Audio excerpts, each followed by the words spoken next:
안녕하세요. 제주개미의 계좌 공개 방송 시작하겠습니다. 2020년 8월 28일 현재 계좌 공개합니다. 계좌는 3개가 운영 중입니다.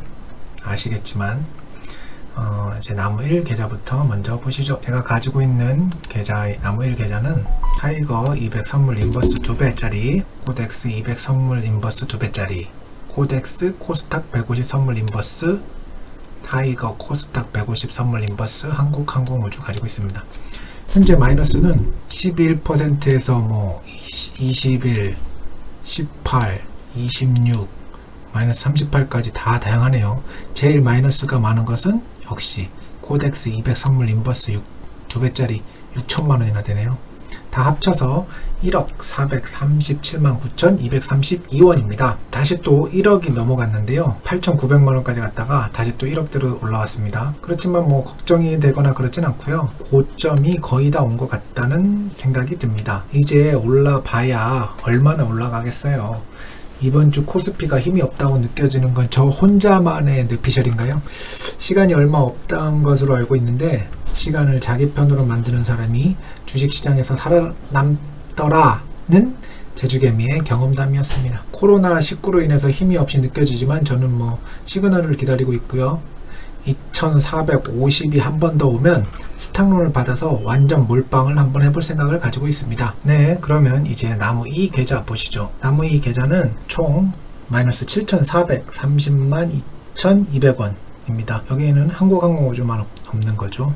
그리고 나무 3 계좌는 990만 5,400, 54,100원, 한 45,000원 빠지는 1,000만원이네요. 그러면 현재 계좌 상황 총체적으로 보시면 현재 총 1억 8,800만원 마이너스고요. 21일날 1억 5,900만원까지 줄었다가 손해가 다시 또 3,000만원이 증가했어요. 그래가지고 8월 28일에 1억 8,800만원이 현재 마이너스입니다. 이제 인버스에 제주개미가 인버스에 몰빵한 이유, 미국 대선이 67일 남았습니다. 과연 트럼프는 어떤 짓을 할 것인가가 저는 최대 관심사고요. 그 관심사를 계속 업데이트 해 나가겠습니다. 그렇다면 이 남중국해에서 무슨 일이 벌어지고 있는지를 아는 것이 가장 중요한 것 같은데요. 지난주에 올린 동영상을 보시면 아시겠지만 미국 그레이엄 앨리슨이라는 하버드대 교수가 동아일보랑 인터뷰한 거를 봤는데요. 이분이 누구냐? 예정된 전쟁이라는 책을 쓰신 분이에요. 아무튼 이분이 인터뷰에서 하는 말이 미국과 중국은 군사적 충돌 위험한 상황이다. 대만이나 한반도서 시작될 수도 있다. 8월 18일 날 인터뷰한 기사입니다. 그때 뭐라고 얘기했냐면 군사 충돌이 이루어질 수 있다. 이분이 어떻게 말을 했냐면 군사 충돌이 벌어진다면 어떤 형태로 시작될까? 강대국끼리 바로 충돌해서 전쟁이 발발하는 사례는 드물다. 중국이 대만 반도체 공장을 장악할 수도 있다. 라는 아주 신선하달까 위험하달까 하는 주장을 했죠. 그런 의미에서 남중국해의 문제가 계속해서 긴장감이 높아지고 있죠. 그래서 이 남중국해 문제를 계속 잘 봐야 된다. 그렇다면 남중국해에서는 무슨 일이 일어나고 있나? 기사 하나 보시면 한국일보 기사 하나입니다. 또 침범하면 격추할 수도, 미 유투기 출연의 중격분, 유투 정찰기 중 비행 금지 구역에 무단으로 진입했는데 또 침범하면 격추할 수도 있다고 하네요. 그렇다면 유투라는 전투기가 과연 어떤 기종이냐 보시죠. 이런 기종이네. 이렇게 생겼네요. 정찰기네요. 전투기가 아니라 유투라는 정찰기가 이렇게 생겼죠. 이 유투라는 정찰기가 왜 중국이 민감해 하냐면 여기 보시면 능력이 아주 탁월합니다. 유투기는 고도 225km 상공을 최고 시속 820km로 비행하며 최장 200km 떨어진 지름 10cm의 물체를 식별할 수 있다. 와, 고도 225km 상공이면 태풍이 보통 구름 할 때 20km 상공 날아간다고 하니까 그 위에서 최고 시속 820km로 최장 200km 떨어진 곳, 200km면 제주도 끝에서 끝도 한 100km밖에 안 되는데 거기에 떨어진 지름 10cm의 물체를 식별할 수 있다고요. 이게 1955년부터 임무를 수행한 구형이지만 탁월한 이동성과 감시 성능 덕에 2012년으로 예정된 퇴역 시기가 2025년으로 늦춰졌다. 능력이 탁월한 아주 정찰기이네요. 이렇게 미국이 중국 내부를 속속들이 보고 있다고 생각하니까 중국이 굉장히 빡칠만 하죠. 미국 입장에서는 니네 오바 좀 하지마 이 정도로 생각하는 것 같고, 그러니까 중국에서도 가만히 있지 않았고요. 어떻게 했느냐, 이렇게 했죠. 중인민해방군 남중국해 미사일 2발 발사, 미 항한 경고. 자꾸 여기 와서 정찰하지 말라는 이야기죠. 그게 어떤 미사일을 발사했느냐, 여기 이 그림이 나오는데요. 둥펑 15라는 둥펑 15. 근데 이거보다 더 윗단계를 발사했나봐요. 어떤 기종이 어떤 26과 대한 탄도미사일 둥펑 21 2발의 중거리 미사일을 남중국해에 쐈다. U2 정찰기가 자꾸 비행금지 구역에 나타나니까 중국 입장에서는 미사일 2발을 발사했다. 가만히 있을 수 없으니까. 그러면 남중국해가 어떤 상황이기 때문인지를 조금 알 필요가 있죠. 한번 보시죠. 남중국해에 왜 갈등이 이렇게 나타나는지. 여기가 중국이 주장하는 영토예요. 여기서부터 이렇게 해가지고 요렇게까지 약간 양심이 없다라고 생각이 들기도 합니다. 이거 다 여기 필리핀도 있고, 여기 뭐 브루나이도 있고, 말레이시아, 뭐 베트남. 그러니까 이렇게 하니까 베트남 입장에서는 베트남 요렇게 돼버린 거죠. 이렇게 주장하는 거죠. 제가 이 시사군도 이 파라셀이라는 곳까지는 제가 인정. 그렇다면 이런 식으로 해가지고 이런 식으로 하면 되지 않을까요? 이 난사군도 이런 것까지 자기가 다 자기 거라고 해서 요게 이렇게 이어버리면 이 주변 사람들은 그냥 그래 네 영토 이렇게 해, 우리는 여기만 먹게 라고 생각할 수 있지 않잖아요.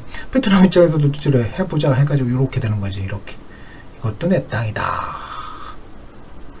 뭐 이런데 뭐 어떡해. 좀 양심이 없습니다. 자, 다시 돌아와서 그러면 미 국방부는 가만히 있나요? 미사일 2발 쐈는데? 아니죠. 미국도 다시 또 대응을 하죠. 어떻게? 미 국방부 남중국해 훈련 영내 상황 불안 야기한다 라고 하네요. 그러면서 어떻게 했냐, 항공모함 킬러 발사하자 미 이지스 구축함 남중국해로 보냈어요. 항공모함 킬러를 발사하니까 다시 미국도 가만히 있을 수 없으니까 이제 남중국해 이지스함 구축함을 그러니까 이제 중국이 또 뭐라고 하죠? 구축함 타격을 경고한다. 이제 이지스 구축함을 타격을 경고하겠대. 미의 오판 말라 얼음장, 그래서 침몰시킬 수도 이례적 강한 경고. 8월 28일 아주 따끈따끈한 기사입니다. 이렇게 긴장관계가 계속 높아지는 모습을 저만 그렇게 느껴지는 건가요? 긴장관계가 높아지고 있습니다. 이게 주식시장에 아무 영향이 없다고 생각하시나요? 저는 이러한 상황이 우리나라 주식시장에 별 반응을 안 보이고 있는 게 더 이상합니다. 이 두 나라를 유심히 살펴봐야 한다. 다시 한번 말씀드리면 저는 시그널이 보이는 순간 몰빵할 준비를 하고 기다리고 있습니다. 어떤 시그널이 보일지. 그리고 근데 아까 오늘 이제 29일날 오늘 아침에 나온 기사인데요. 남중국해 한복판에서 미 중 본토 때릴 수 있는 SLBM이 시험 발사했잖아요. 그러면 26일날 쏜 게 SLBM은 포함이 안 된 거라는 얘기죠. 무슨 얘기냐면 2발 쐈다고 했잖아요. 그게 아니라 4발을 쏜 거예요. 기사를 보니까 4발. 보시면 4발의 탄도미사일을 발사했다. 26일날 둥펑 아까 26, 둥펑 21 이거는 다 아까 한 발씩 쐈다며요. 근데 그게 아니라 SLBM인 G랑 2A도 포함된 것으로 보인다고 전했다. 이 SLBM은 굉장히 친숙한 다른데 이제 잠수함에서 발사할 수 있는 대륙간 탄도미사일이죠. 사거리가 1만 1000km, 하이난 인근 해역에서 미 본토를 직접 공격할 수 있는 것으로 알려졌다. 중국이 군사훈련에서 SLBM을 발사한 것은 처음 미국의 매우 강력한 메시지를 전한 것이다. 심상치 않습니다. 저는 그렇게 생각을 하고 있습니다만 저는 사람들이 생각하는 것과 반대로 가기를 좋아하는 개미 투자자일 뿐이에요. 이렇게까지 이제 긴장관계가 남녀국회에서 높아지고 있는데 미국과 중국이 아무 일 없이 좋은 게 좋은 거라고 그냥 무마할까요? 트럼프가 낙선하게 생겼는데 트럼프 지지율 한번 보실래요? 저는 이미 트럼프가 주가를 올리기만 하면 재선을 할 것이다 라는 대선 전략은 이미 폐기했다고 봅니다. 주가는 자신이 재선을 위한 이제 필요 조건일 뿐이지 주가가 폭락해야 자신이 재선이 된다면 트럼프는 그렇게 하고도 남을 인간이라고 판단이 되고요. 현재 나스닥이나 다우지수 사상 최고치 경신하고 있는 거 아시잖아요. 뭐 유동성의 힘이라고도 하죠. 그런데 아무리 주가가 올라봐야 트럼프의 지지율이 오르지 않고 있어요. 보세요. 여기 바이든 49.8, 트럼프 42.2.